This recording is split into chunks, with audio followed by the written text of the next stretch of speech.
Hola, ¿cómo están? Espero que anden muy bien. Primero que nada, les deseo que hayan comenzado un excelente año, que comiencen un excelente año y que les traiga muchísimas gratificaciones este 2017. Dicho estas palabras, comenzamos con el tema de hoy. Lo que les quería hablar es de Nietzsche y la moral. Bien, específicamente me voy a basar en dos textos, que es uno es Genealogía de la moral y el otro es El Anticristo. Bien, que dicen cosas más o menos similares. Un texto es mucho más académico, si se quiere. Genealogía de la moral es un texto que está armado muy metódicamente, plantea dos, tres hipótesis y empieza capítulo por capítulo a trabajarlas en profundidad. Y el Anticristo es un texto más que parece un manifiesto, un texto más panfletista, si se quiere, ¿no? Con mucho carácter disruptivo, y lo que busca es hacer ruido. Por eso le pone el nombre El Anticristo. Justamente lo que quiere generar es quilombo, como decimos acá en Argentina. En Genealogía de la moral, ya con la palabra genealogía ya está determinando el método que va a utilizar para trabajar. Método que fue inaugurado por Nietzsche de alguna forma. Por lo menos por lo que yo recuerdo, es uno de los primeros. El método genealógico como un método de trabajo y una forma de conocimiento, ¿no? Un método filosófico. Bueno, este método, ¿por qué lo trae Nietzsche? Porque Nietzsche dice que el gran pecado de la filosofía a lo largo de la historia fue trabajar conceptos como si fueran esencias inmaculadas. Esto que parece complicado es una pavada. Lo que está diciendo Nietzsche es que el gran error de la filosofía es tomar los distintos conceptos, pongamos cuando hablamos de inmoral, moral, bueno, malo, como si fuese algo estático en el tiempo, ¿no? Como si lo bueno siempre, nosotros pensemos en Platón, pensemos en Aristóteles, hablan de lo bueno como una cosa, ¿no? Lo bueno es dos puntos y dan la definición. Nietzsche dice, no se puede entender lo bueno, lo malo, si no se entiende en un momento histórico específico. Lo bueno cuando, ahora, lo bueno hace 200 años, o lo bueno hace 300 años, lo bueno en una sociedad, lo bueno en otra sociedad, lo bueno en dónde. ¿Bien? Es decir, se le quita, se le arrebata a la filosofía, le ha arrebatado el sentido histórico, ¿bien?, de los conceptos.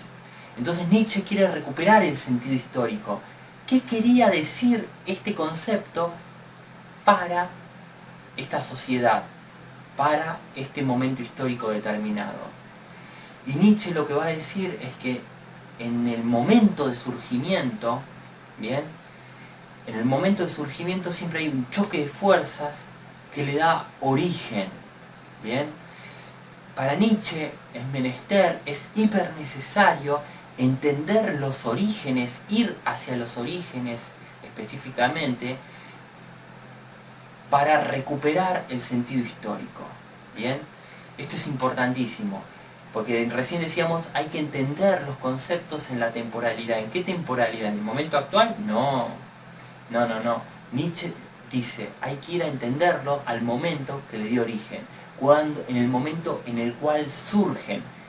Bien, que esto es una metodología que Foucault la va a retomar después, el método este. Así que bueno,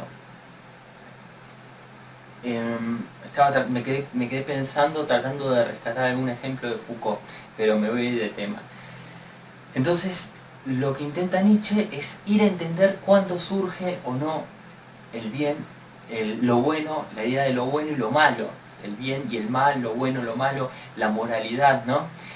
Y Nietzsche dice que en los comienzos, en la antigüedad, lo bueno se asociaba a los nobles.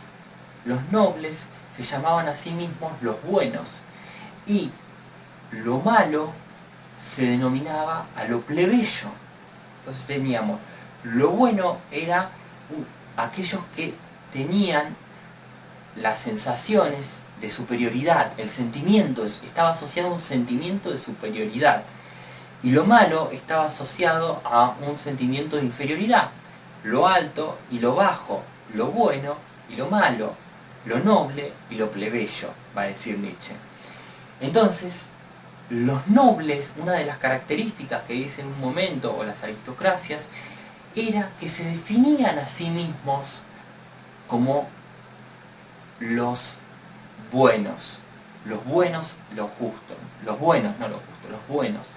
Los buenos, y esos buenos se llamaban así porque, para denominar ciertas características que le eran propias, como la fortaleza, la vitalidad, la salud, ¿no? Todas características positivas.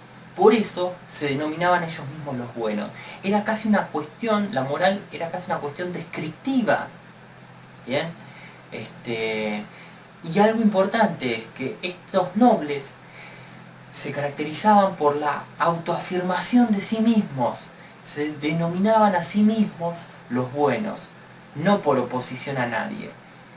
Dice, en cierto momento, a partir del surgimiento de los judeocristianos, del cristianismo principalmente, ocurre la inversión más grande que ha habido en la historia de valores, la inversión moral más grande de los valores. Dice, se produce un arrebato como nunca ha habido en la historia, un arrebato de los valores morales. El cristianismo, dice, los débiles, como no tenían la fortaleza suficiente para imponerse sobre los nobles por medio de la fuerza, porque efectivamente eran débiles, ¿no? En vez de imponerse por encima, ¿qué hicieron? Le arrebataron la noción de bueno, ¿no? Y se denominaron a sí mismos los buenos. Al denominarse a sí mismos buenos, todas sus características empezaron a ser vistas como moralmente bien. Y eso es lo que nosotros conocemos como cristianismo. ¿Bien? El cristianismo empieza a considerar como valor la debilidad, la bajeza, dice Nietzsche. Lo que antes era la bajeza empieza a llamarse humildad. O sea, ya la persona que se denomina a sí mismo como bueno, yo no soy tan bueno, yo no soy tan importante, todo eso es síntoma de humildad, ya no es bajeza, no es un valor negativo, pasa a convertirse en un valor positivo, modestia, llamémoslo, ¿no? Aparece la compasión, bien, el perdón, dice, como no podían satisfacer su deseo de venganza, los que antiguamente eran los plebeyos, porque eran demasiado débiles como para ejecutar una venganza o imponerse por la fuerza ante los nobles, ¿qué hicieron? Crearon el perdón. El perdón era la forma de satisfacer esa voluntad de poder, dice Nietzsche. Es decir, era la forma de imponerse sobre los otros, por decirlo de alguna forma, pero ya no por medio del poder. Tienen el poder de perdonar. ¿Bien?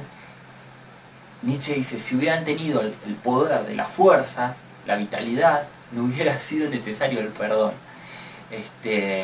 Entonces Nietzsche, una de las cosas que va a criticarle a esta moral es que es una moral reactiva, ¿no? Esto que él llama el arrebato, no sé si llega a encontrar una palabra justa, pero es una moral reactiva. Es una moral que se empieza a definir en reacción hacia esa moral, esa primera moral de la nobleza, ¿bien? Es una moral reactiva, es una moral que necesita de los otros, y se empieza a juzgar a partir de esa moral todo lo sano, todo lo vital, todo lo fuerte, como lo causante del mal. Se empieza a pensar a todos los que antes eran la nobleza como los causantes del mal, los causantes de la pobreza, los causantes de la enfermedad. No es el problema que haya enfermos, el problema es lo que se empieza a ver mal, es justamente el exceso de fortaleza, de vitalidad, de vida, ¿no? Ya está mal visto, por ejemplo, dar rienda suelta a los instintos naturales. La naturaleza es algo que hay que controlar, ¿bien? Así que Nietzsche va a decir que se va a los orígenes de de la moral, de lo bueno, de lo malo, por eso genealogía de la moral, va al origen de la moral, para entender cómo surge y cómo en un momento el sentido cambia. Con esto lo que demuestra es dos cosas, que no hay un sentido que sea inmanente en las cosas, en los conceptos filosóficos. Cuando hablamos de bueno o de malo en la moral, no se puede hablar de bueno o malo como una cosa que en la historia siempre fue igual. Justamente lo que demuestra Nietzsche con el método genealógico es que lo que en un momento se consideró bueno, en la época que la nobleza se decían a sí mismos los buenos, muta en otro momento histórico y cambia. ¿Bien? Y Nietzsche va a plantear justamente esta idea, va a terminar, digamos, de pulirse en Así habló Zaratustra. Ya en el Anticristo empieza a cuestionar esta moral cristiana, que es una moral reactiva, porque va en contra de la naturaleza humana, va en contra de todos los instintos naturales, va en contra de la vida, va en contra de la vitalidad. Ya es una distorsión de los valores, ¿no? ¿De qué valores? De los valores que ya estaban en la nobleza, que tenían que ver con la superioridad, la vida, la fortaleza, todos esos valores que él considera importantes, fueron arrebatados en un momento de la historia con el surgimiento del cristianismo y aparecen en otros fenómenos culturales que se van a ver, no solamente en el cristianismo. Digamos, es algo que queda impregnado en la cultura y en la sociedad. Entonces Nietzsche va a empezar a criticar ese cristianismo en el libro El Anticristo, y va a terminar de darle una vuelta de tuerca a esta idea. Digamos, va a decir qué es lo que hay que hacer en Así habló Zaratustra. En Así habló Zaratustra, Nietzsche va a decir, a pregonar el superhombre, ese superhombre que empieza a pensar como los niños, ¿no? Y que empieza a repreguntarse nuevamente las cosas con la inocencia de los niños. ¿Por qué está bien? ¿Por qué está mal? Que empieza a reconectarse con la vida y la naturaleza nuevamente. Que empieza a construir su propia moral, va a decir. No se trata de volver atrás. Tampoco se trata de sostener la idea cristiana de la moral, sino que lo que se trata es de construir una nueva moral, lo que Nietzsche llama la destrucción de las viejas tablas. ¿Bien? No dice cambiar una tabla por otra, dice la destrucción de las viejas tablas de valores que están suspendidas sobre los estados. Así, en esa frase lo dice Nietzsche. Bueno, ¿cuáles son las tablas de valores que están sobre los estados? Se refiere a lo que se determina qué es lo bien, lo mal, lo justo, lo injusto y demás. Bueno, el superhombre, que es el que pregona Nietzsche, va a decir, es la persona capaz de poder romper y constituir su propia moral, su propio bien y su propio mal. ¿Bien? De hecho, Zaratustra dice, qué hastiado estoy de mi bien y de mi mal, ¿no? Básicamente apunta a eso. El hombre construye sus propios valores morales, no es un hombre inmoral. Pero estos valores van alineados con la vida, van alineados con la naturaleza y con un montón de preceptos que, si les interesa, los pueden ver en el otro video que hice de Así habló Zaratustra. Así que bueno, les quería comentar esto. La idea era introducir dos cosas. Primero, el método genealógico, que es el método que entiende que para entender un concepto hay que ir a los orígenes. ¿Bien? Hay que ir a los orígenes. ¿Por qué? Porque ahí permite dotar de sentido histórico, permite entender el surgimiento, y a partir de ahí, viendo cómo se va desarrollando en la historia, uno va entendiendo las distintas mutaciones que tiene y cómo llegamos a hablar de lo que hoy se conoce, en este caso como bien o como mal, pero cómo llegamos a hablar del concepto que queremos abordar, ¿no? Y que eso no es algo natural, sino que tiene toda una historia de transformaciones, y esa historia de transformaciones implica un choque de fuerzas en el comienzo que le da origen. Bien, bueno, esta es la idea nietzscheana del método genealógico que él inaugura, que para mí es recontra importante. Es recontra importante porque uno a veces habla qué es el hombre, qué es lo humano, qué es el amor, ¿no? Como si fuesen cosas que podría tirar dos puntos una definición, y no es así. Toda definición es contingente y refiere a un momento histórico y una sociedad determinada, y va variando. Y en el medio pasan cosas que hacen que varíen. ¿Bien? Esto por un lado. Y entendiendo esto, permites entender en dónde estamos y hacia dónde vamos, ¿no? También. Esto es respecto del método genealógico. Y por otro lado, respecto de la idea de moral, la idea de que lo bueno y lo malo refería primero a lo plebeyo y a la nobleza, y que para Nietzsche el arrebato de lo bueno y lo malo a partir del cristianismo implica una distorsión de la moral, implica una distorsión, un arrebato de los valores que va a ir en contra de la vida, va a ir en contra de la naturaleza, va a ir en contra de un montón de cosas que son naturales en el hombre y que lo vuelven, digamos, por decirlo de alguna forma, un ser perverso. Bien. Así que bueno, estas son las ideas que les quería transmitir y espero que les haya sido de utilidad y nos vemos en un próximo video.